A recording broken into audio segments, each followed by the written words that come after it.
வணக்கம். என் பெயர் அனந்தராமன். தமிழ்நாடு தெலுங்கு சமூகத்தினுடைய பொதுச் செயலாளராக உள்ளேன். அன்பிற்கு உரிய 5ஆம் தமிழர் சங்கத்தினுடைய நீங்கள் என்னவென்று தெரியாது தங்களுடைய ஒரு பதிவை பார்த்தேன். வேடிக்கையாகவும் வினோதமாகவும் தங்களுடைய பேச்சு இருந்தது. நான் முதலில் உங்களை கேட்க விருப்பது என்னவென்றால், விஜயநகர சாம்ராஜ்யத்தில் தமிழ்நாடு எத்தகைய முன்னேற்றங்களை கண்டது என்பதை தாங்கள் படித்துவிட்டு பதிவு செய்வோம். ஒன்று, ஏதோ விஜயநகர சாம்ராஜ்யத்தில் தமிழர்களெல்லாம் அடிமைப்படுத்தி அவர்களை கொடுமைப்படுத்தி சிறையிலே அடைத்தது போல் பேசுகிறீர்களே. நீங்கள் 5ஆம் தமிழர் சங்கம் என்று வைத்திருக்கிறீர்களே, இதற்கு முன்னால் 1ஆம் 2ஆம் 3ஆம் 4ஆம் தமிழர் சங்கம் இதை பற்றி ஆராய்ந்ததா? அடுத்தது, இங்கே 100 வருடமாக தெலுங்கர்கள் ஆண்டார்கள் என்று சொல்கிறீர்களே, நிச்சயமாக உங்களுக்கு மனநிலை சரியாக இருந்தால் தயவு செய்து 1921 முதல் நீங்கள் எடுத்து பாருங்கள். சுதந்திரம் பெற்ற பிறகு 1947 சுதந்திரம் பெற்ற பிறகும் கூட மொழி மாநிலம் 1956 பிரிக்கப்பட்ட பொழுது அதற்கு பின்னாலே எத்தனை ஆண்டுகள் தெலுங்கர்கள் ஆண்டார்கள்? தெலுங்கர்கள் என்று அவர்களை வைத்து அவர்களை கொண்டாடவில்லை.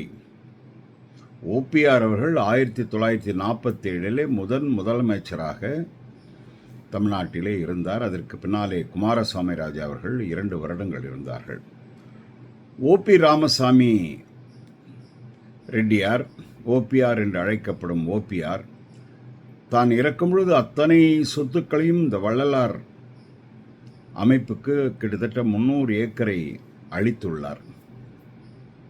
அவர் தெலுங்கு மக்களுக்காக இதை அளித்தாரா என்பதை நீங்கள் சிந்திக்க வேண்டும். ஒரு பொதுவான ஒரு நல்ல நோக்கத்தை உடைய, விவசாயத்தை முதன்மையாக கொண்டுள்ள ஒரு நல்ல முதலமைச்சர் உங்களுக்கு தெரிந்திருக்க வாய்ப்பில்லை என்றால் அவரை பற்றி படித்துவிட்டு சொல்லுங்கள். இரண்டாவது, குமாரசாமி ராஜா அவர்கள் தான் இறக்கும் பொழுது அத்தனை சொத்துக்களையும் அங்கிருக்கும் மக்களுக்கு பிரித்து கொடுத்தார் என்பது வரலாறு தெரியவில்லை என்றால் படித்து பார்க்கவும். நீங்கள் ஏதோ சொல்லுகிறீர்கள், இவர்கள் மொழி மாறி மாநிலம் பிரித்த பிறகு அவங்க சொந்த ஊரான ஆந்திரா தெலுங்கானுக்கு போனதுன்னா உங்களுக்கு தான் 2 ஸ்டேட் இருக்கு, அங்கே போய் ஏதாவது வேலை வாங்கிட்டு போக வேண்டியதானே. இதுதான் நீங்கள் அதிகார தோரணை, மமதையின் தோரணையாக சொல்லுகிறீர்கள். மொழிவாரி மாநிலம் ஏன் பிரிக்கப்பட்டது? இப்பொழுது கூட பல மாவட்டங்களை பிரித்து நிர்வாக வசதிக்காக அதை பிரிக்கிறார்கள். அதே போல மொழிவாரி மாநிலம் பிரிக்கப்பட்டு அத்தனை மாநிலங்களும் தனித்தனி மாநிலமாக அறிவிக்கப்பட்ட பொழுது அந்தந்த மாநிலத்தில், குறிப்பாக தமிழகத்தில் வாழும் 31 ஜாதியை சார்ந்த தெலுங்கினத்தை தாய்மொழியாக கொண்டவர்கள் இந்த மண்ணின் மைந்தர்களாக 1956 இருந்திருக்கிறார்கள். அதற்கு முன்னாலேயும் கூட எத்தனை வருடங்கள் என்றது உங்களுக்கு தமிழர்களுக்கு எத்தனை வருடமோ அத்தனை வருடங்களாக தெலுங்கர்களும் இந்த நாட்டில் வாழ்ந்து கொண்டிருக்கிறார்கள். இந்த 31 ஜாதிகளும் அவருடைய சட்டமன்ற உறுப்பினர்களாக, மாநில அளவை உறுப்பினர்களாக இருந்து கொண்டிருக்கிறார்கள். மொழியை வைத்து சட்டமன்ற உறுப்பினர்களாக ஆக்குவதில்லை. சமுதாயத்தை வைத்து, அவருடைய வாக்கு வங்கி வைத்து எல்லா கட்சிகளும் அவர்களை தேர்ந்தெடுக்கிறார்கள். இது சாதாரணமாக நிலவக்கூடிய செய்தி. நீங்கள் ஏதோ இந்த நாட்டினுடைய சர்வாகாதிரி மாதிரி நீங்கள் அங்கே போங்க, வேலைக்கு போங்க அப்படி என்று சொல்வீர்கள். எத்தனை மமதை என்பதை தயவுசெய்து சிந்தித்து பாருங்கள். வடநாட்டெல்லாம் இங்கே வந்து குடியேறான் அப்படி என்று சொல்லி கொண்டிருக்கிறீர்கள். நான் அந்த சர்ச்சைக்குள் போக விரும்பவில்லை. அவர்கள் இல்லை என்றால் நீங்கள் உணவு சாப்பிட முடியுமா? கட்டடங்களை கட்ட முடியுமா? ஏன் இந்த பிரிவினைவாதத்தை ஏற்படுத்தி கொண்டிருக்கிறீர்கள்? ஒரு வீட்டிற்கு வேலைக்காரி வரும்பொழுது அவள் அந்த வேலையை செய்வதற்காகத்தான் பணியமர்த்துகிறீர்கள். அவளை உங்கள் வீட்டில் ஒரு பெண்ணாக கருதுவதில்லை, ஒரு உறுப்பினராக கருதுவதில்லை. இந்த தமிழ்நாடு என்பது ஏதோ உங்களுக்கு மட்டும் சொந்தம் அல்ல. இந்த தமிழ் மொழியிலே தமிழுக்காக போராடியவர்கள், தமிழிலே பாண்டித்தியம் பெற்றவர்கள், தமிழிலே இலக்கியத்திலே கதைகளிலே ஆற்றல் பெற்றவர்கள் தெலுங்கினத்தை சார்ந்த என்பதை நீங்கள் மறந்துவிடக்கூடாது.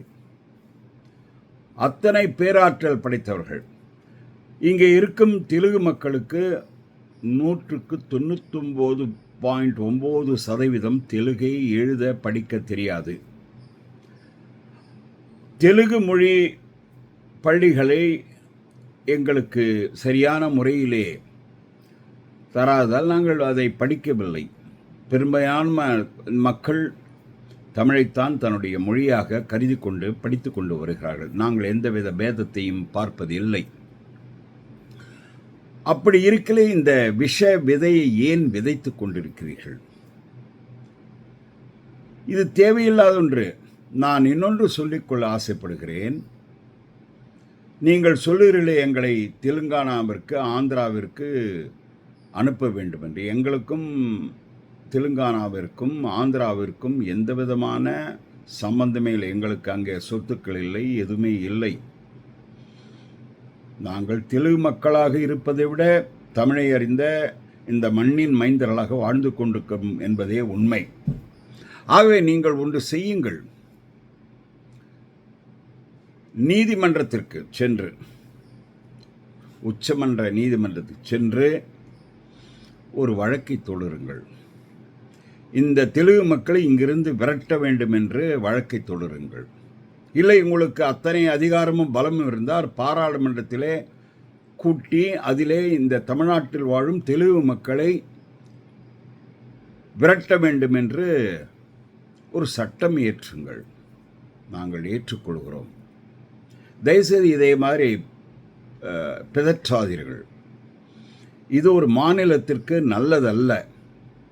அந்த மொழிவாரி மாநிலம் பிரிக்கப்பட்டபோது ஜல்லடை போட்டு இவன் தமிழன் இவன் தெலுங்கன் என்று மீன்களை பிரித்து ஆள்வது போல செய்யவில்லை.